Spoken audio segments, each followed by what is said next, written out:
मी हिंदू नव्हतो, तरी स्वामींनी मला मृत्यूच्या दारातून परत आणलं. 1995चा तो काळ होता. मी मुंबईला कामासाठी राहत होतो. सगळं आयुष्य व्यवस्थित चाललं होतं. पण अचानक माझ्यावर मोठं संकट कोसळलं. मला काळवीळ झाली. सुरुवातीला वाटलं काही दिवसांनी बरं होईल. पण दिवसेंदिवस माझं शरीर खंगत चाललं होतं. औषधे चालू होती. डॉक्टर बदलत होतो. पण आराम काही पडत नव्हता. आणि मग एका व्यक्तीने मला अक्कलकोटला जाण्याचा सल्ला दिला. श्री स्वामी समर्थ. 1995चा तो काळ. मी मुंबईला कामासाठी राहत होतो. सगळं व्यवस्थित चालू होतं. पण अचानक माझ्यावरती एक मोठं संकट कोसळलं. मला कावेळी झाली. सुरुवातीला वाटलं काही दिवसात बरं होईल. डॉक्टर बदलले, औषधं बदलली. पण शरीर दिवसेंदिवस खंगत चाललं होतं. आरशात स्वतःकडे पाहिलं तरी स्वतःचीच भीती वाटायची. डोळे पिवळे पडले होते. शरीरात ताकद उरली नव्हती.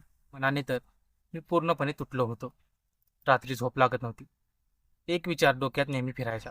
माझ्यानंतर माझ्या कुटुंबाचं काय होणार? त्या काळात माझ्या कंपनीत एक कर्मचारी कामाला होता. तो माझी अवस्था रोज पाहत होता. एक दिवस तो शांतपणे माझ्याजवळ आला आणि म्हणाला, "तू हिंदू नसलास तरी एकदा अक्कलकोटला जाऊन ये. श्री श्री स्वामी समर्थांचं दर्शन घेऊन ये. तुला नक्की बरं वाटेल." त्याच्या शब्दात काहीतरी वेगळं होतं. एक विश्वास, एक आधार. मी लगेच अक्कलकोटचं तिकीट बुक केलं. पहिल्यांदाच मी श्री स्वामी समर्थ मंदिर येथे गेलो. मंदिरात पाऊल टाकताच मनाला एक अनोखी शांतता मिळाली. डोळ्यात नकळत पाणी आलं. श्री स्वामींच्या चरणी फक्त एकच प्रार्थना केली, माझ्या कुटुंबाला वाचवा. दर्शन घेऊन मी मुंबईला परत आलो. कंपनीत आल्यावर त्या कर्मचाऱ्याने विचारलं, "महाप्रसाद घेतलास का?" मी म्हणालो, "नाही." हे ऐकताच तो म्हणाला, "पुन्हा जा, दर्शन घे आणि महाप्रसाद घेऊनच परत ये." 4 दिवसात मी पुन्हा अक्कलकोटला गेलो. यावेळी दर्शन घेतलं आणि श्रद्धेने महाप्रसादही घेतला. परतीच्या प्रवासामध्ये रेल्वे प्रवासात अचानक मला दोनदा जोरात दोनदा जोरात जुलाब झाले. इतका घाण वास आला की आजूबाजूचे लोकही त्रासले. पण त्या क्षणी मला आतून खूप हलकं वाटलं. जणू शरीरातील सगळी घाण, सगळा आजार बाहेर पडत होता.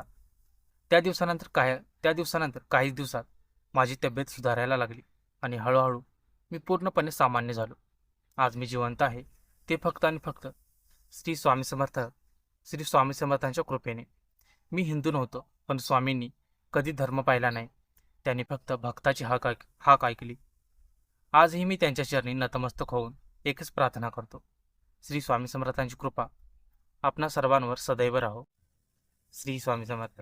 जय जय स्वामी समर्थ. तर मित्रांनो, आजचा हा अनुभव तुम्हाला कसा वाटला ते कमेंटमध्ये नक्कीच सांगा. तुमची जर स्वामींवरती श्रद्धा असेल तर कमेंटमध्ये श्री स्वामी समर्थ लिहायला विसरू नका. तर भेटूया अशाच एका नवीन आणि माहितीपूर्ण व्हिडिओमध्ये. तोपर्यंत धन्यवाद.